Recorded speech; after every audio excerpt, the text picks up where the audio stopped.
Happy Halloween. This is Average Down coming at you with another video of what I have read this week. Of course, Happy Halloween. Gotta show my pride. Martian Manhunter apron wearing the last minute costume.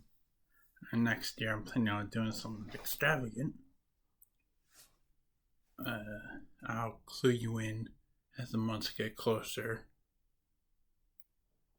We'll do that. Sorry for the awkward pauses and stuff, and sorry if this video is late.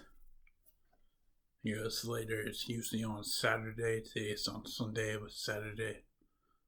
Spending time with my grandparents. It was my birthday weekend, pretty much. It was my birthday on Thursday, October 28th. So I got some cool comics I plan to read in the coming days. Order a lot from Forbidden Planet Comics in New York. I order them. They're the only they're the only ones I know that really order and deliver, and they get here pretty good. Like usually if order on a Wednesday, I'll get them on Friday. So it's great. And I know I can't really walk. I mean, I can, but I can't. I can't walk. I don't drive. So, and when I go to a place. I don't go to many comic places. Most comic place I go to is Ollie's, and they have those mystery packs that I really, really love. They don't really have any number ones or anything. So I'll get them. I'll read them, as you know. And I'll just wonder what the hell is going on. I'll try to make sense out of it. Most of the time I don't, or whatnot, But some cool comics, and I'm ordering them more. I'm trying to find more diverse comics as well. So if I don't get from Ollie's, I'm ordering from Forbidden Planet. That's one of you knows another one that delivers, another comic store that delivers that's closer, or maybe in Virginia. Let me know if you do know. And that could be in the comments or any of my socials or anything. The main topic for today is Fables, number 10, volume 10, The Good Prince. Also, this will be the last one that I talk about for a while, at least until the new year. Because there's a lot of other there is a lot of other fables, but there's a lot of other graphic novels I also want to talk about. I talk there, excuse me, and read and stuff. I will do that, and of course, this is my notes, which I'm going to pull up right now. Sorry, I don't know why I keep saying I'm sorry, but I pulled my notes up, so so we can get on with everything. First, before I get into this weather zone, of course, I'm going to say who are the characters that are most important. I do this because Fable is a great franchise to get into, a great series to get into. And before every book, they always do a who's who in Fabletown, who's who in the homelands. I just like so I like to do the who's who, and they do a short recap of the previous story. So I tried to do that too. So at least this series, the other series, they don't necessarily do that, and with my mind or with my thoughts, I don't necessarily think to do that with other series. So this is a major plus on it. One of the reasons why it's my favorite. But let's start off again. Flycatcher, Ambrose, He's the Frog Prince who's now a lifelong student in the Woodlands building in Fabletown. And then you got Red Riding Hood, most recent member of Fabletown, also has a thing for Flycatcher. Frau Totenkinder is the Black Forest Witch from Handsome Gretel. She works for Fabletown. Kind of a mysterious figure who you don't know where her side aligns necessarily. Bigby Wolf, who's the big red wolf, lives near the farm with his cubs. He's married to Snow White. He used to be the sheriff of Fabletown. And the cubs, Bigby is and Snow's children, 6 are known, but there are 7. Snow White, married to Bigby Wolf, mother of the cubs. And Shere Khan, who is a terrible tiger from the Jungle Book, he was killed at the farm. A Beauty and Beast, sheriff and deputy sheriff, nice couple. Prince Charming, womanizer, current mayor of Fabletown, hates to doubt. Forsworn Knight, mysterious past, literally hangs out in the Woodlands building. A buffkin, flying monkey, also hangs out in the Woodlands building. Kay, he sees evil everywhere, so he gouges his eyes out. Boy Blue, hero of old, doing hard time with the farm for stealing magical items to infiltrate the homelands recently. Got Rose Red, and Snow White, the twin sister, runs the farm. She's in charge of Boy Blue. Also in charge of Boy Blue, yeah. Gretel, who was Hansel's sister, killed by Hansel long ago. A Bluebeard, who is a black-hearted villain, killed by Prince Charming years ago and sent on the witching well. Got Wayland Smith, who died honorably defended Fabletown, sent down witching well. Trusty John, longtime friend of Fabletown and longtime spy for adversary, sent down witching well. The Emperor, bloodboy figure for the adversary. Hansel, adversary's general and the witch hunter and ambassador to Fabletown. Geppetto, wood carver and adversary. Snow Queen / Naomi, as Geppetto's most trusted advisor and a very, very powerful being. Alright. And a quick synopsis here. It's like 4 years. 4 years, not 4 years. For years there's been peace between Fabletown and homelands. Now it seems that war is coming.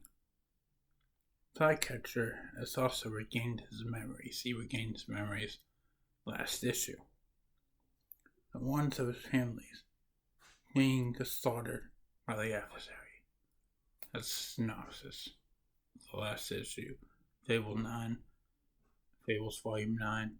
Go check that out too. Alright. Now I'm going to be getting into the spoiler section. I'm going to be talking about the story. Alright. So what I'll do if you haven't read this story, of course, pause this video right now. Like this video.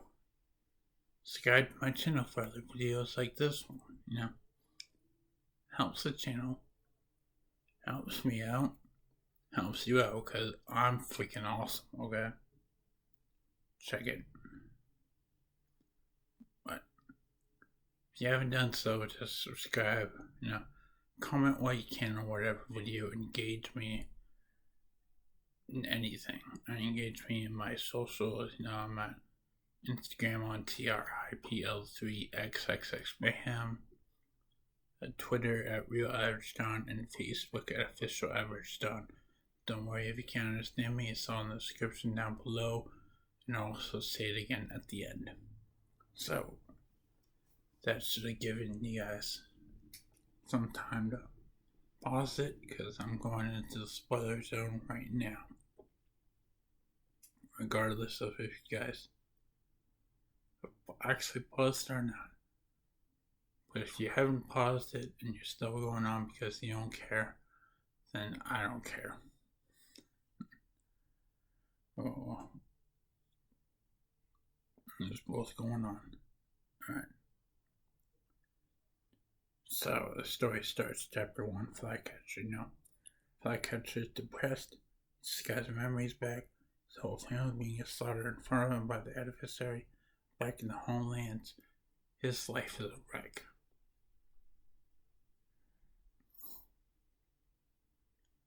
And people like Baba Yaga is slowly giving off information about the homelands.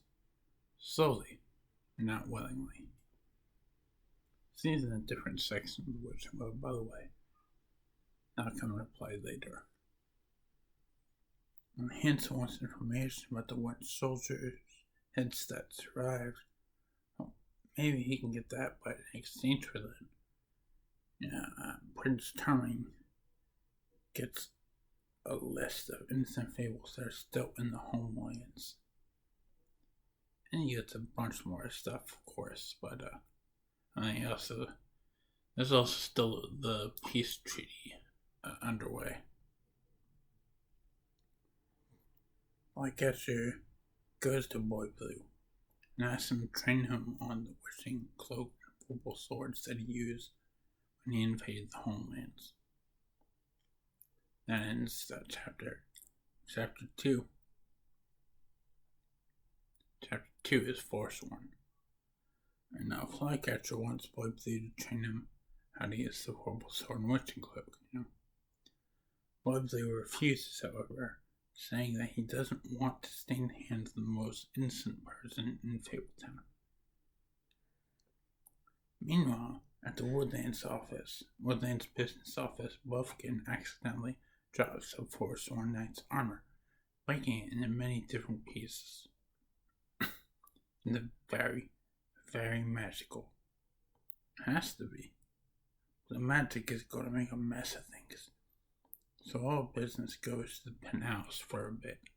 All the magical runs as chorus runs through, messes everything up. And Prince Charming, Beauty, Beast, and Frau Tonkinder go to the penthouse, and when they arrive, Frau Tonkinder begins to tell them the many spies he has still in the homelands, and how Singby, an enchanted paintbrush, as a painter of the eyes of the wooden soldiers sometimes uses. 1 out of every 6 puppets.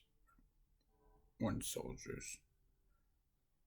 And Flycatcher breaks into the Woodlands building's office and runs into the ghost.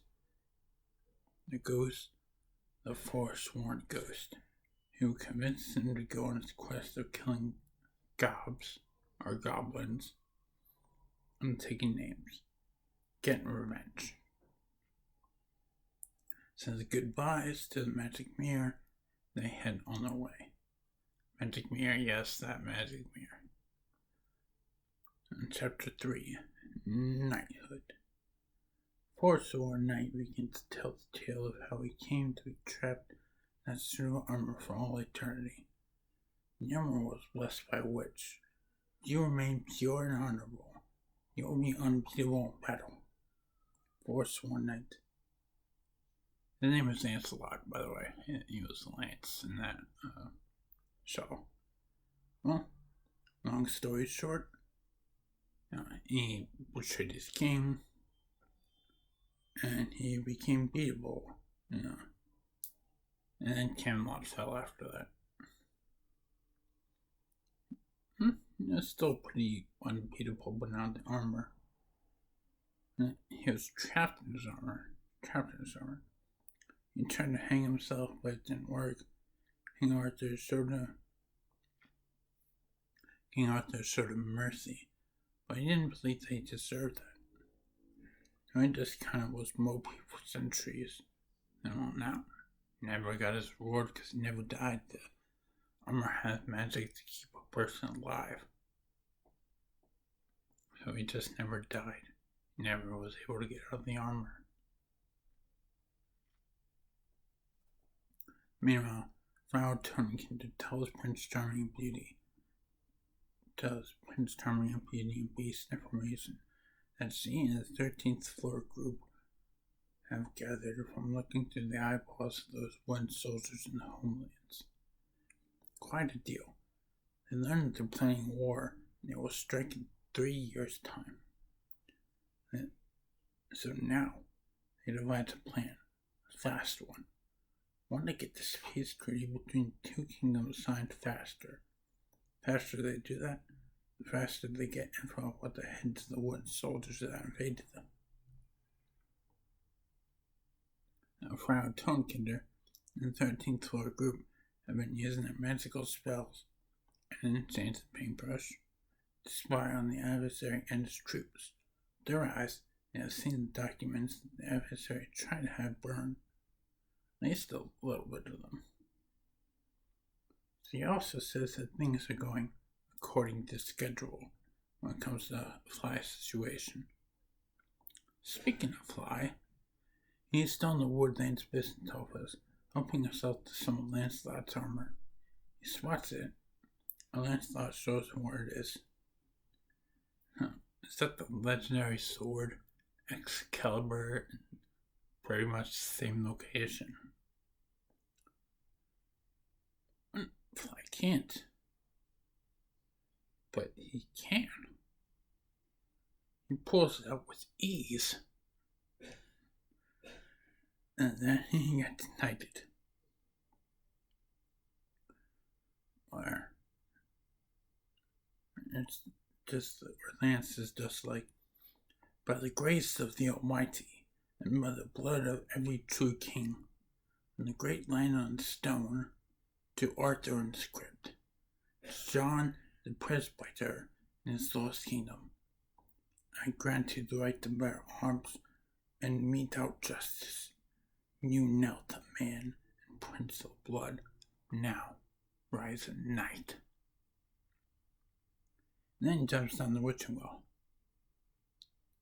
Boom. So that ends that chapter. Next chapter is chapter 4. That's called Home. We join back with Prince Charming, who is convincing Bigby to help. He tells them at least one part of their plan against them. Find any portal that transports them elsewhere and destroy it, completely isolating them. And people in the homeland still have some pieces of the beanstalk with no magic beans. They're working on a way to grow one, so they don't need those portals no more.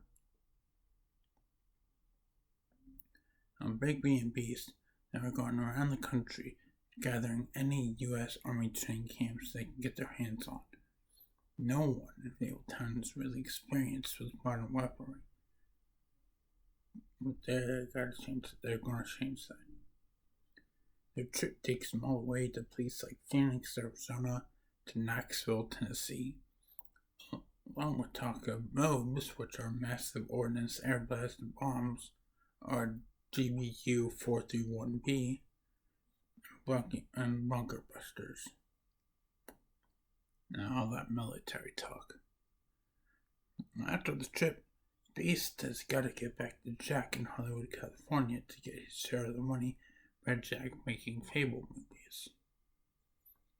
And we kept up with Fly and Lancelot. Why did he jump down the witching well? Because Fly needs an army, and he can bring back the dead around him. Of course, that's obvious. But it brings back everyone. Fabletown heroes like Wayland Smith and kind of Trusty John. The villains such as Blackbeard and Shere Khan. And they have a long, long way to go.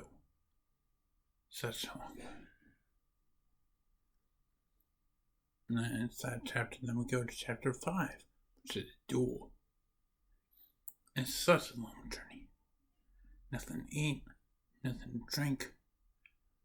For the ghosts, yes, they can go that long way, they do hunger. But their pain is imaginary. Flycatcher's is, however, not. He's still alive, he's still kicking, he's still breathing. Now I'm just keeping him alive. but pain is real. Without the armor he is wearing, he would perish. He can't even walk. They're almost there. Almost to the homelands. And the ghosts, they just carry him. They just start to carry him. And everyone, of course, is watching through the magic mirror. The magic mirror is focused on Fly. And back in Fabletown, Rauto and Kidder has a bit of tea with Beast and reveals he's been using the whole town against the adversary. The whole town, including Flycatcher. But she doesn't want any of them to die. She likes them. She's fond of them. Fond of them. So why is she doing this? As long ago, she was rescued from the burning oven and Hansel Girl put her in by a young Snow White and Rose Red. And then they nursed her back to health. Since then, she vowed to make their enemies her enemies. Once their enemies included the adversary, that's a big major one. And the training at VIP Sniper School in Phoenix, Arizona is going good. Because they have steaks, hot baths, and beef and toast. Now, back to Fly. Fly and his gang of ghosts are close to the homelands. Almost there. They're all ready to give up. Fly, even with the magical powerful armor, about to wither away. When all of a sudden, one of their birds comes back with a twig. That means the new land. There they are. They reached it. Near a river too, with trees with pizzas on them. Going from starving barely to completely stuffed. Fly says that once they are fully rested, that they begin to restore the homeland, and they begin killing goblins. Of course, Bluebeard appearing to betray Fly, but he still needs a sinister sorcerer to keep him alive first, since he's still a ghost, Yeah, didn't have time to take this all down, so I'm going to have another trusty notebook right here. So we'll get to this. Of course, let's see. But that ends chapter 5. Now we go chapter 6, called Envoy. Where we go to the Imperial City where we meet Geppetto and Lancelot. Of course, Lancelot. Nobody likes the new Empire of Haven. That's what it's called officially, Haven. Nobody likes it, but Lancelot just goes like, you can't kill us, so we're here to stay. We're here to stay. I'm only here to tell you, and inform you, that we exist. We just solely exist. Now they know that Bluebeard and Shere Khan are going to betray them. Flycatcher does know that, so he sends them out and casts them out. And he knows that they're just going to go, betray them and all that stuff.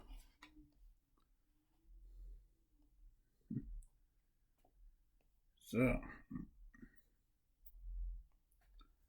but before that, Shere Khan is just questioning Bluebeard. It's just like, are you getting soft? And Bluebeard's just like, well, no, I'm not getting soft. But why kill them now? Why not just let them build our kingdom before we kill them? Yeah.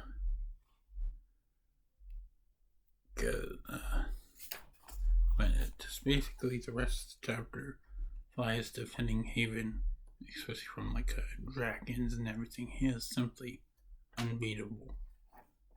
He is unbeatable, and everyone is watching through the magic mirror. Well, that ends that chapter, and then we go to chapter 7, Haven. There's of course Flycatcher, Trust John, there's one of the generals from the 16th Horde, General Hildebrand. Yeah, they're just like, he's just like, we're just gonna fight, and he links his army to Flycatcher's ghost army. And Fly's just like, dude, instead of just fighting, why don't we just like duel or something? Just mano y mano, man versus man. And just basically like, nah, I ain't gonna do that. So, well, first he agrees, and then he's just like, alright, we're just gonna take you over anyway. And he tries to do that because he thinks Flycatcher's overwhelmed. And start attacking. They start attacking the army. They think they're gonna win. They think it's so easy. Then chapter 7. We get to chapter 8, Kingdom. Which, its ghosts are attacking the 16th. 16th attacking ghosts. The ghosts are getting into their heads because they can't be physically touched or killed. So getting into the heads, fear is overriding the 16th Horde. Fear is overriding them, stopping them dead in their tracks. They're not attacking anything at all.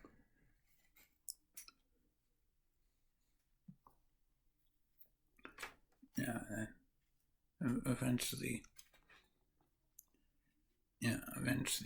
this Fly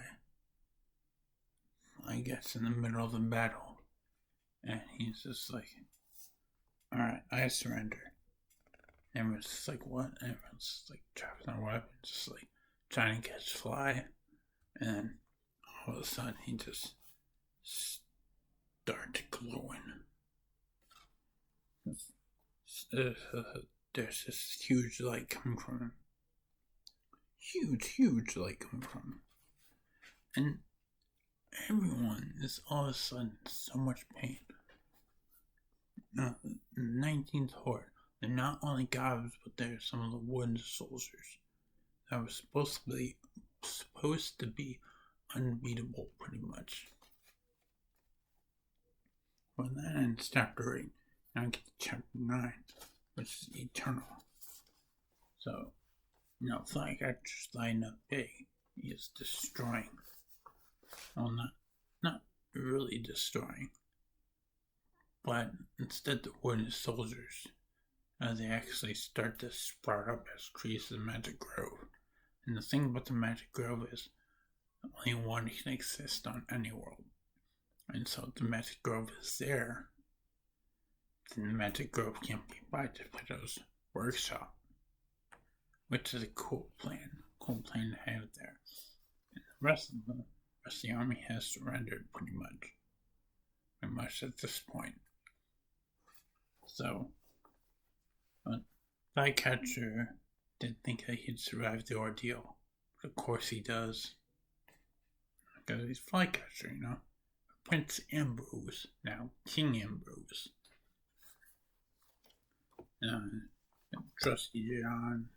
Trusty John Wayne Smith lets Lancelot go to his reward. Lancelot for a century is going to die. Now he can die because he's finally fulfilled his life. He's taken back his homeland. He lets Lancelot go to his reward. Red Riding Hood wants to live with him, but she's still in Fabletown. So she lets Boy Blue help her with the witching cloak. And then he moves her to be with King Ambrose. And it seems that everything is going good. At least for now.